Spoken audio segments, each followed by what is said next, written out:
wabarakatuh. Salam guru penggerak, tergerak, bergerak, menggerakkan.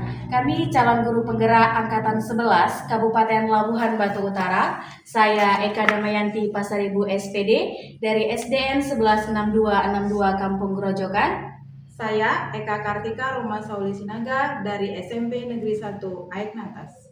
Saya Laila Ramadhani SPDGR dari SMA Negeri 1 NA 910. Saya Ahmad Soleh Siregar dari SD 112327 Siriaria. Pada kesempatan kali ini kami akan menampilkan tugas demonstrasi kontekstual modul 2.3 tentang coaching supervisi akademik. Selamat menyaksikan. Assalamualaikum Bu Laila. Waalaikumsalam Bapak. Selamat siang Ibu. Siang. Bagaimana kabar Ibu hari ini? Alhamdulillah sehat dan tetap semangat. Oh, luar biasa ya Bu.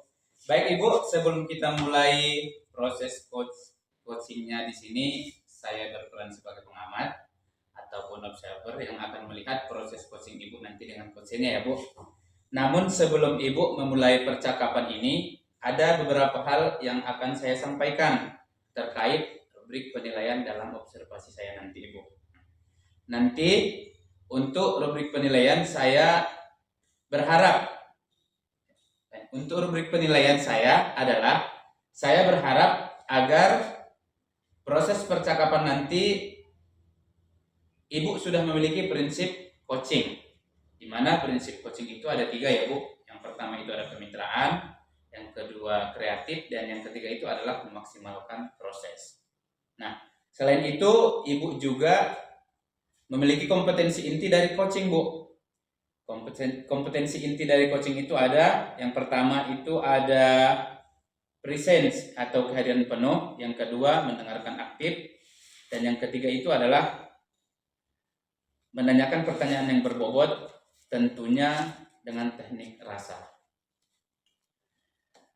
Dan ketika Ibu melakukan coaching itu nantinya, Ibu juga jangan lupa melakukan alur tirta ya Bu, yaitu dengan menetapkan tujuan, identifikasi, kemudian rencana aksi, dan tanggung jawab. Baik Ibu, itu rubrik penilaian yang saya buat nanti sebagai acuan untuk melakukan penilaian pada praktek coaching Ibu nantinya. Bagaimana Ibu Laila, bisa dipahami? Bisa Pak. Baik Bu, kalau begitu selanjutnya di sini ada beberapa hal yang akan saya tanyakan pada Ibu Laila. Yang pertama, apa kompetensi coaching yang ingin dikembangkan oleh Ibu Laila dalam proses coaching nantinya Bu? Oke, baik Pak. Di sini kompetensi yang ingin saya kembangkan adalah presence atau kehadiran penuh, di mana saya akan memperhatikan coach saya selama melaksanakan coaching. Kompetensi kedua adalah memberikan pertanyaan yang berbobot. Baik Bu, dari kedua kompetensi tersebut, mana kira-kira yang akan Ibu kembangkan secara spesifik? Nah, kompetensi spesifik yang ingin saya kembangkan adalah memberikan pertanyaan berbobot. Kenapa? Karena melalui pertanyaan berbobot, supaya saya lebih mengetahui spesifik permasalahan dari coach saya. Baik Bu, ini Bu ada pertanyaan yang terakhir Bu. Apa kira-kira indikator ketercapaian dari tujuan pengembangan yang Ibu inginkan? Indikator ketercapaian pada saat melaksanakan dalam coach saya nanti, saya akan menerapkan alur tirta secara runtut. Saya bisa menggali ide-ide dari coach sendiri agar beliau dapat menemukan solusi dan permasalahannya, solusi dari permasalahannya. Ya, baik Ibu. Semoga Bu, sesi coaching nantinya berjalan dengan baik dan sesuai dengan yang Ibu harapkan. Tentunya tetap seperti yang Ibu katakan tadi, menggunakan alur tirta ya Bu. Mungkin itu saja Bu sebelum Ibu melaksanakan coaching. Bagaimana Bu, Ibu sudah siap melaksanakan coaching? Sudah Pak, kita akan melaksanakan coaching setelah ini. Ya, silakan Ibu, nanti saya akan mengamati proses coaching yang Ibu laksanakan. Baik Bapak, terima kasih. Sama-sama Ibu. Assalamualaikum Bu Laila. Waalaikumsalam Bu Eka. Gimana Bu kabarnya hari ini? Alhamdulillah sehat. Ibu gimana kabarnya? Alhamdulillah juga baik. Udah lama ya Bu ya kita nggak sharing-sharing. Iya, benar. Bu, hari ini Ibu ada waktu nggak ya Bu? Ada. Apa itu kira-kira Bu? Nggak sih Bu, cuma pengen sharing-sharing aja sama Ibu. Gitu. Bisa nggak ya Bu? Kalau hari ini alhamdulillah saya punya waktu senggang. Ada apa Bu? Saya mau sharing sih Bu tentang masalah saya gitu, masalah yang sering saya hadapi di sekolah gitu kan. Dan ini masalahnya terkait anak didik saya gitu. Anak saya punya siswa Bu. Anak saya ini hyper aktif sekali. Dia itu sulit dalam belajar, nggak bisa fokus, suka ganggu temannya. Gitu. Kira-kira apa ya Bu solusinya? Oh, jadi di kelas Ibu ada siswa yang beraktif nih, ada murid yang beraktif ya. Iya Bu. Suka ganggu temannya ya. Iya Bu, sebenarnya tahun lalu kan saya guru bidang studi kan Bu. Tahun lalu saya masuk ke kelasnya, ini anak memang aktif sekali gitu. Tapi tahun ini kebetulan saya wali kelasnya gitu. Tapi dia nggak berubah juga Bu. Dia tetap ya seperti dulu, hyperaktif, gagal fokus dalam belajar, suka ganggu temannya gitu Bu. Terus setelah sharing ini, kira-kira apa harapannya? Saya sih berharap ya Bu, anak saya ini berubah gitu. Terus bisa fokus dalam belajar dan gak ganggu temannya lagi gitu Bu. Jadi menurut Bu Eka nih, siswa yang mempunyai kesadaran itu gimana gitu maksudnya? Menurut Bu Eka? Kalau menurut saya ya Bu, anak yang fokus itu anak yang ketika belajar mendengarkan, terus tenang, bisa menerima dengan baik. Nah, ketika saya ajak komunikasi, itu ada feedback, ada respon dari dia. Itu sih Bu, menurut saya anak yang memiliki kesadaran diri dan anak yang bisa fokus.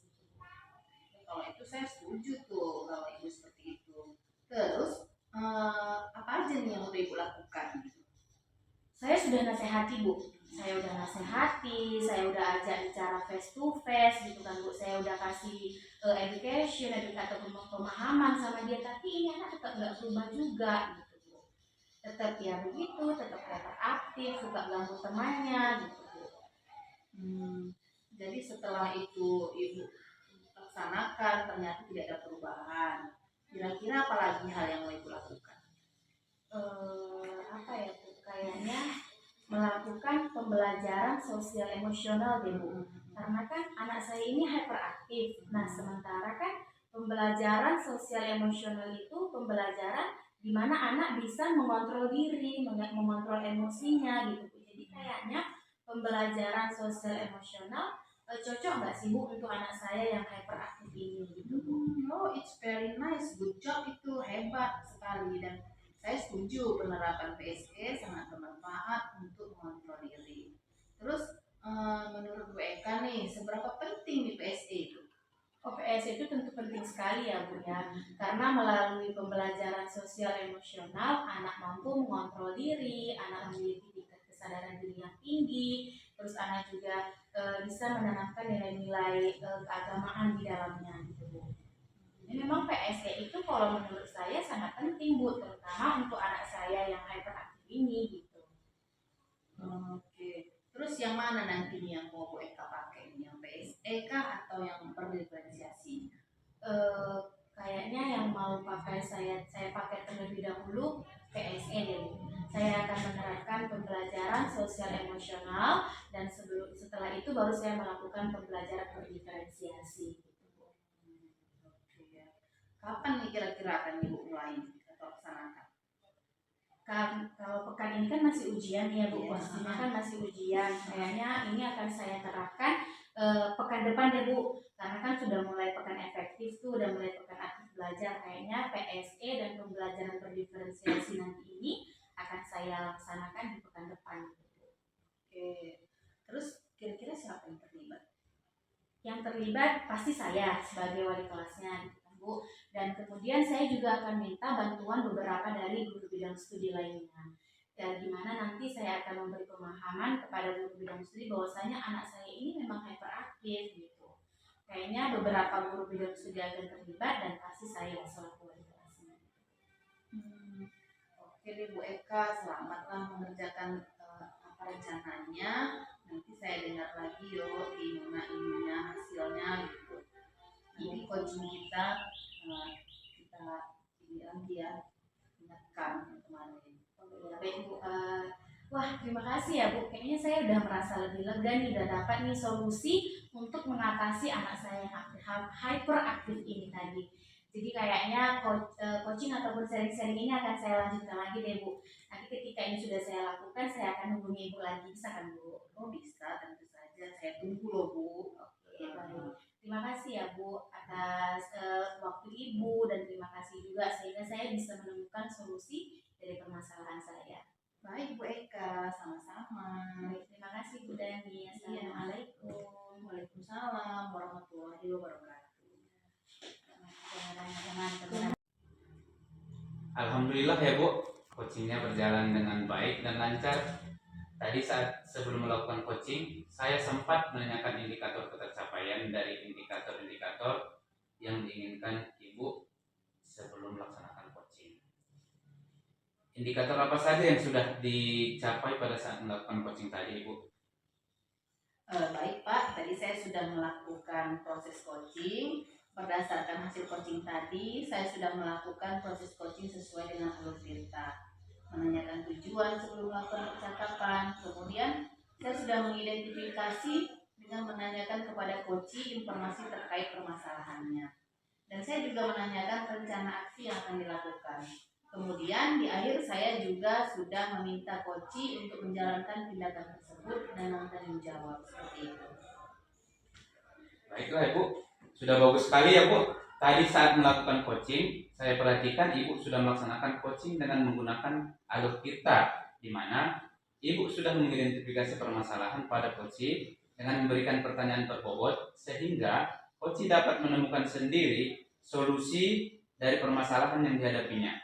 Kemudian pada saat coaching, saya melihat Ibu juga sudah menerapkan prinsip coaching, yaitu kemitraan, proses kreatif, dan memaksimalkan potensi dari seorang coach. Selamat ya Bu. Dari kompetensi yang sudah Ibu lakukan ini, kompetensi apa lagi kira-kira yang ingin Ibu kembangkan? Nah, di sini kompetensi yang ingin saya kembangkan adalah mengajukan pertanyaan berbobot. Karena dengan mengajukan pertanyaan berbobot sesuai dengan kata kunci yang disampaikan oleh coach, sehingga saya dapat menggali informasi lebih dalam dan dapat mengarahkan coach dalam menemukan solusi dan permasalahannya. Baik, terima kasih ya Bu. Sudah sangat luar biasa dalam proses coaching yang Ibu lakukan hari ini.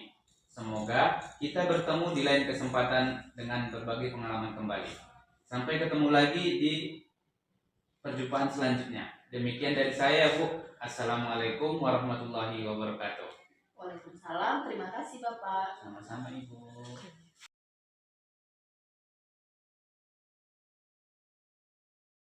Pak Soleh. Waalaikumsalam Ibu Dani. Pak Soleh sehat? Alhamdulillah sehat Ibu. Ibu Dani gimana Bu? Alhamdulillah sehat juga Pak. Udah lama kita ya Pak nggak ngobrol-ngobrol. Iya Bu. Udah lama juga ya Bu nggak sharing-sharing karena sibuk dengan kerjaan masing-masing mungkin ya Bu. Pak So, kalau hari ini saya mau sharing sama Pak So, ada waktu nggak? Oh ada Bu. Kebetulan hari ini anak-anak lagi ujian dan cepat pulang, jadi saya ada waktu luang Bu. Mau sharing apa nih Bu Dani? Gini loh Pak, permasalahan saya di kelas. Boleh nggak nih saya sharing sama Bapak? Boleh Ibu. Ada siswa saya nih, ya kan? Dia itu gimana ya? Terus saja terlambat mengumpul PR gitu, terus nggak mau lagi belajar. Selalu saya tegur, tapi tetap juga nggak bisa berubah gitu dalam mengerjakan tugas. Oh jadi masalah Bu Dani, ada siswa Ibu yang kita katakan malas lah ya Bu ya mengerjakan PR Bu. Iya Pak, benar. Jadi setelah sharing nanti harapan Ibu apa kira-kira, Bu? Harapan saya ya Pak ya, pengennya si anak ini berubah gitu. Dia disiplin, mengerjakan tugas dan mengumpulkannya dengan tepat waktu dan mendapatkan solusi lah dari permasalahan ini. Oh begitu. Jadi nanti harapan Ibu setelah kita sharing, Ibu dapat solusi supaya anak didik itu tadi mengerjakan PR dengan tepat waktu ya, Bu?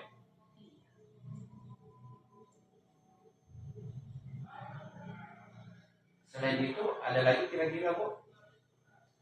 Ya ini Pak, ketika saya memberitahukan deadline tugas, mereka harus mengumpulkan tugas tepat waktu.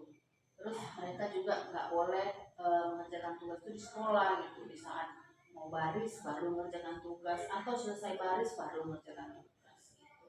Oh iya benar sekali ya kan, Bu. Atau Ibu sudah pernah menegur ataupun apa yang sudah Ibu lakukan terhadap siswa tersebut, Ibu? Kalau yang sudah saya lakukan ya Pak ya, pertama saya menegur dan menasehati. Saya katakan sebagai murid kerjakan semua tanggung jawabnya. Belajar baik-baik, sungguh-sungguh, dan PR dikerjakan itu di rumah karena namanya PR, pekerjaan rumah. Nah, pernah juga nih Pak, akhirnya saya kelepasan dan memarahinya dengan suara yang agak lantang gitu, agak tinggi suara saya itu membentak. Saya juga suruh dia tuh mengutip sampah di luar gitu. Oh gitu, Bu. Berarti hal yang sudah Ibu lakukan itu adalah sudah menegur. Ibu sudah pernah membuat sanksi lah kita katakan ya, Bu, terhadap si anak tersebut dengan membuang sampah. Tapi tidak juga berubah ya, Bu. Iya Pak. Jadi kira-kira hal apa lagi yang bisa Ibu lakukan terhadap siswa tersebut, Ibu? Menurut saya ya Pak, kayaknya langkah-langkah yang mau saya buat ini sepertinya segitiga restitusi gitu, menstabilkan identitas. Oh benar-benar itu, Bu. Karena dengan menerapkan segitiga restitusi kita pasti mengetahui akar permasalahan dari si anak tadi yang tidak mengerjakan PR. Jadi langkah selanjutnya apa lagi kira-kira, Ibu? Saya kira saya juga perlu berdiskusi dengan orang tua si anak ini Pak, dan membuat keyakinan kelas gitu. Ya benar itu, Bu. Kita posisi guru memang perlu menjalin komunikasi yang baik dengan orang tua murid, Bu. Dan Ibu bagus juga itu kalau Ibu membuat keyakinan kelas, Bu. Jadi langkah mana nih yang mau Ibu Laila lakukan, Bu? Sepertinya segitiga restitusi. Kenapa? Karena saya harus terlebih dahulu mencari apa sih sebenarnya penyebab si anak ini tidak mengerjakan PR itu. Iya, itu benar, Bu. Eh, di sini segitiga restitusi ya itu kan untuk mengetahui permasalahan sekecil apapun dari si anak itu, Bu. Sepertinya seperti itu sih Pak, gitu kan. Besok saat saya akan melakukan segitiga restitusi. Terus tindak lanjut yang bagaimana yang akan Ibu Laila lakukan, Bu? Sepertinya saya juga akan berkomunikasi dengan orang tua si anak itu. Ya, saya tunggu ya, Bu, sharing selanjutnya, Bu. Dengan senang hati Pak, terima kasih ya Pak. Sama-sama, Ibu. Selamat siang, Bu Eka. Selamat siang Pak Soleh. Bu Eka hari ini sibuk. Oh enggak Pak, lagi nyantai aja. Kenapa itu Pak? Kalau Ibu nggak lagi sibuk, Ibu bisa nggak bantu saya, Bu? Oh dengan senang hati Pak. Apa yang bisa saya bantu Pak? Begini, Bu. Belakangan ini ada salah satu murid di kelas saya itu bermasalah, Bu, tentang kehadirannya. Oh. Jarang sekali dia masuk, Bu, belakangan ini, Bu. Oh begitu. Terus sudah ada nggak yang Bapak lakukan terhadap siswa itu? Belum sih, Bu. Belum ada. Terus? Jadi begini, Bu. Saya mau itu murid yang jarang masuk itu sama seperti temannya, Bu. Aktif sekolah, Bu. Oh berarti menurut Bapak kondisi ideal dari seorang siswa itu dia harus rajin ke sekolah gitu ya Pak ya? Iya, Bu. Oke. Lalu apa yang Bapak lakukan supaya kondisi ideal itu bisa tercipta Pak? Jadi begini Bu, awalnya saya sudah menegur si anak tersebut Ibu, tetapi nggak ada perubahan sama sekali Bu.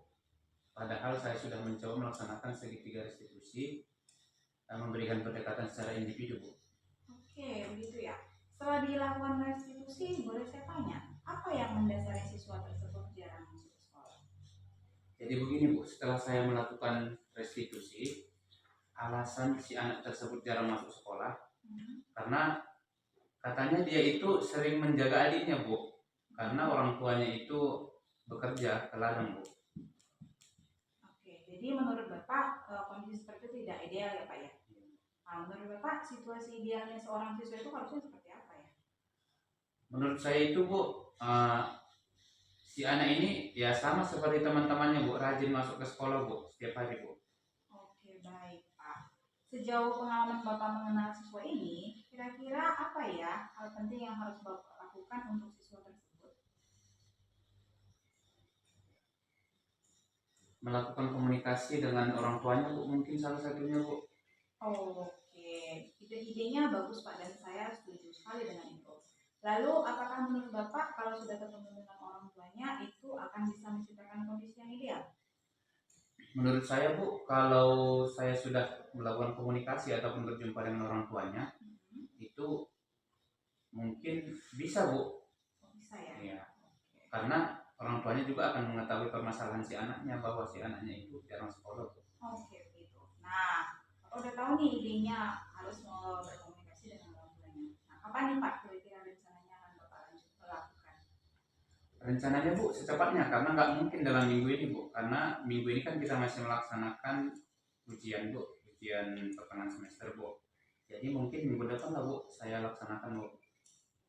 Oke, baik. Minggu depan nantinya ya Pak ya. Iya Bu. Nah, ini Bapak udah punya rencana tindakan nih, mau panggil orang tuanya, komunikasi. Nah, untuk memastikan bahwa tindakan Bapak itu akan berjalan dengan lancar nanti, kira-kira siapa atau apa yang bisa membantu supaya Bapak bisa mencapai tujuan itu atau tindakan rencana aksi itu bisa berjalan dengan lancar?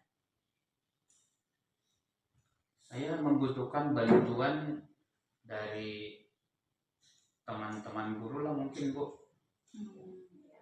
Berarti Bapak minta teman guru untuk mengingatkan ya Pak ya? Iya Bu. Oke, baik. Kalau begitu, tindakan yang Bapak lakukan tuh sudah baik ya. Bapak sudah melibatkan orang tua, Bapak juga sudah melibatkan rekan guru untuk mengingatkan Bapak. Tetapi saya mau mengingatkan satu hal, jangan lupa untuk membuat catatan-catatan kecil, kemudian diobservasi aja anaknya selama 1-2 minggu ke depan setelah pertemuan. Pastikan memang itu sudah sesuai dengan apa yang kita harapkan. Supaya nanti kalau Bapak sudah buat catatan, ada guru yang mengalami permasalahan yang sama, bisa belajar dari apa yang sudah Bapak lakukan. Ya, semoga berhasil ya Pak di minggu depannya. Iya Bu, terima kasih ya Bu. Ya, sama-sama Bapak.